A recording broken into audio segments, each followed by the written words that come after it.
In fairness, the context he used it in, he said, "Get this big dope out of here. Why is he in my dressing room? He's not part of the gig." But as soon as he said dope, I said, "That's going on a poster." Cut it out. Just when you said Kevin Hart, I know him as Kev, so I didn't know who you were talking about. I would know him kind of as Kev. So very intimate. Yeah. Oh, very. But you'd gigged with him before. Yeah, so we did. It's mad. He came over to Belfast to shoot a movie for Netflix, and when he was over here, I stupidly said to we have the same agent, and I said, if he wants to do any gigs while he's here, I could try and help facilitate that or recommend venues. I was obviously trying to be his best mate. Like sliding it in there, like, oh yeah, hey Kev, baby. I'm like, whoever you want to get to do support, I don't care. So they said, yeah, he's working on a new hour-long show and he'd like to try it. So I said, yeah, let's do a co-headline tour. They said, it's not a co-headline tour, it's his show. And we did 24 gigs. And the mad thing is, I thought he's in Belfast for 3 months.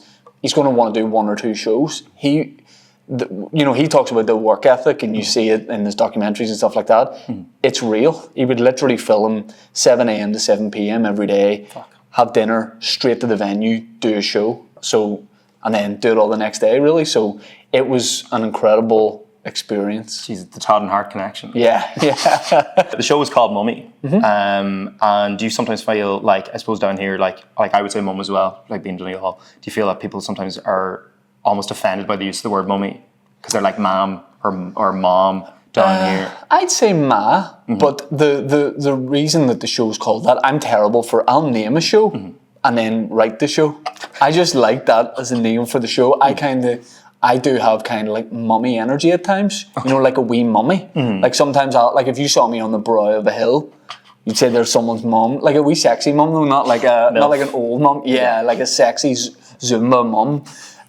That's sometimes the attitude that I have. So I've been in a couple of situations where I've like had my kids out where it's soft play or something, and I've instead of being like what I thought would be the stereotypical dad, say I'm getting angry at other kids if they push my kid or something, I adopt more of a mummy energy. So that's a little bit of the show, but the show's kind of a bit of everything. A bit more like passive aggressive than like the pure hard man. Oh my god, I'm so kids?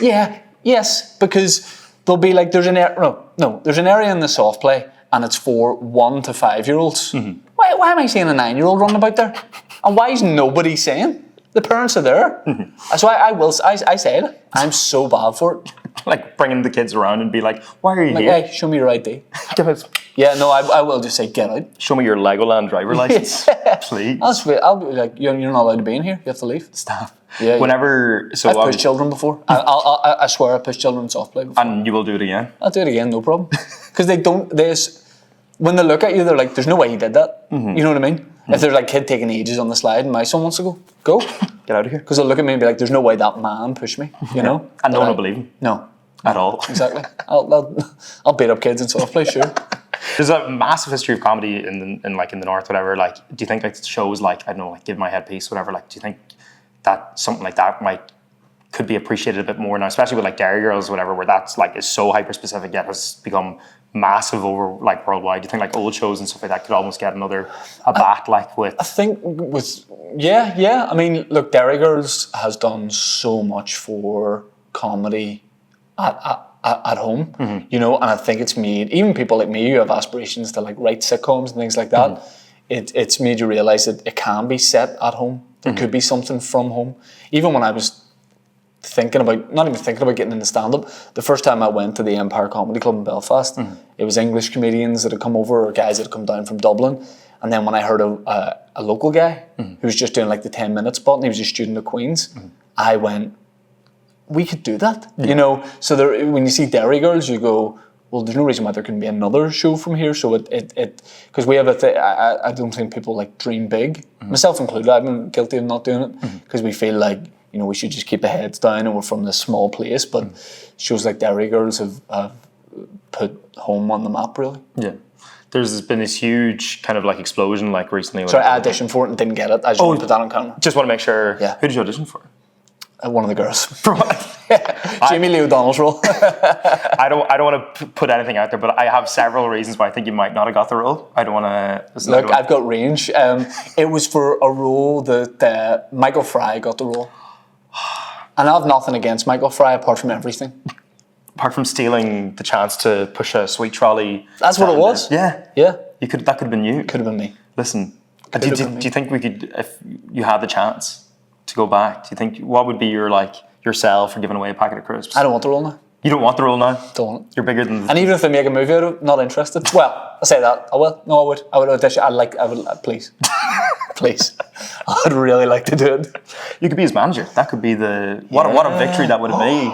Yeah. To be like... Me and Michael Fry are sort of like, the modern day comedy equivalent to Tupac and Biggie.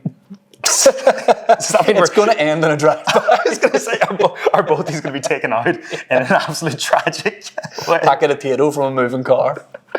Gone him in the head. Well, which potato though? Was it the yellow well, ones? I'm throwing the northern ones, he's throwing the southern stuff. Okay. Yeah. Which one do you prefer?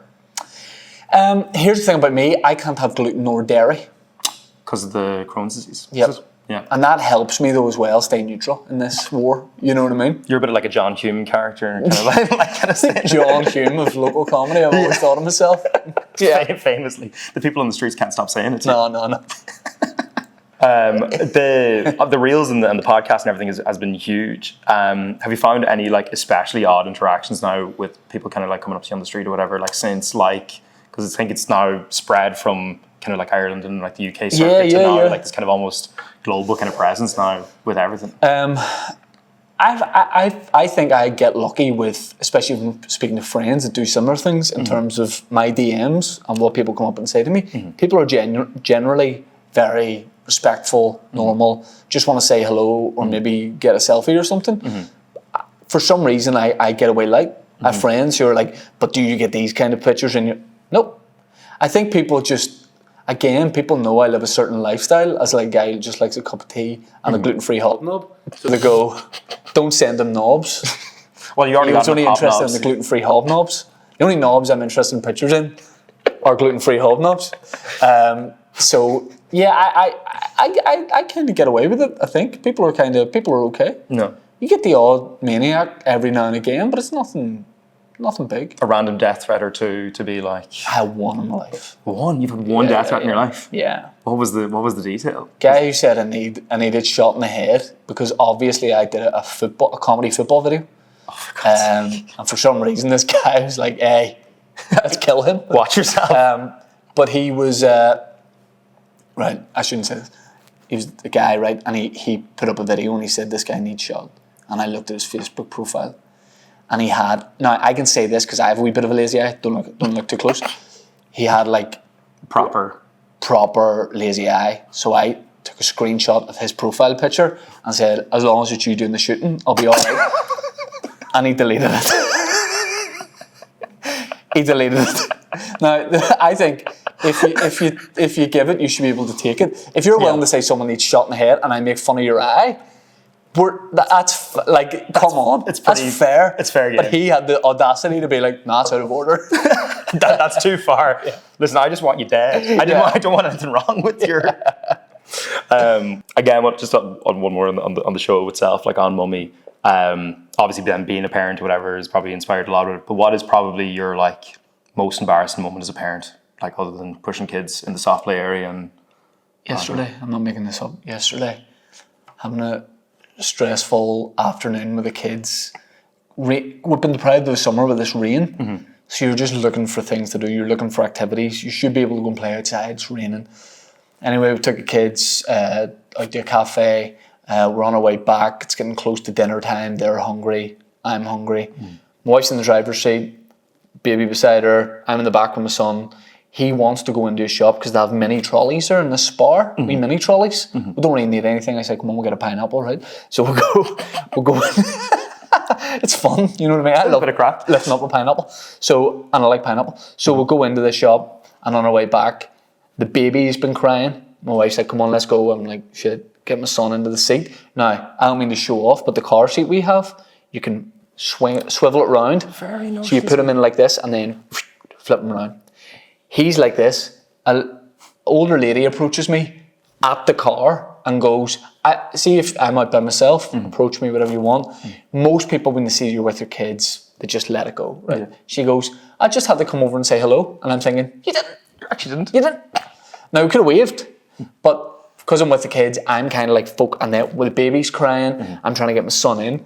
Now, she says, my son loves the podcast, and I said, oh, thank you very much. She goes, I can't believe I'm seeing you here at the shop, and I said, small world, and it's not a, like Larry David would say, it's not a stop and talk. Oh, you know what I mean? It's stop not and talk. Yeah, we're going to keep moving. Yeah. I forgot to swivel my son back round into the position, so he's like facing this. So I say, small world, close the door. Son screams, just absolutely close the door on his legs. Now, that was that woman's fault. Oh, of course, absolutely. That was not my fault. And no one will dispute that. So she's like, yeah, when's the next gig? He's screaming. I'm like, I don't know. Want to take him out of the hospital, probably. So no, people are nice. Like, yeah, sure, people are nice. Yeah. And then one last thing: how do you take your tea? And which tea bag do you use? I feel like almost saying this because I'm a free agent now in the tea game, right? So you're up for anyone. You know the way, like, you know, Kylian Mbappe, Messi, the top footballers in the world, they have those brand collabs. Mm-hmm. Any tea company out there, really, give me a holler. All I'll say is, I don't hate the green Barry's box. Okay. Barry, it might be the Barry's Gold. If someone had to twist your arm and say what brand you liked, it would be probably that one. That'd be it. That's it. Punjana when I'm back home, but listen, see when I sneak across that border. Do you bring boxes back? I'm having all kind of every brand. Strong tea, like it's too strong. But I'm talking like every Lions, Barry's, all of it. Is it like us getting fireworks? Is you with tea bags? Yeah. Well, that's a shame. Thank you so much for the No worries. Thanks for having me.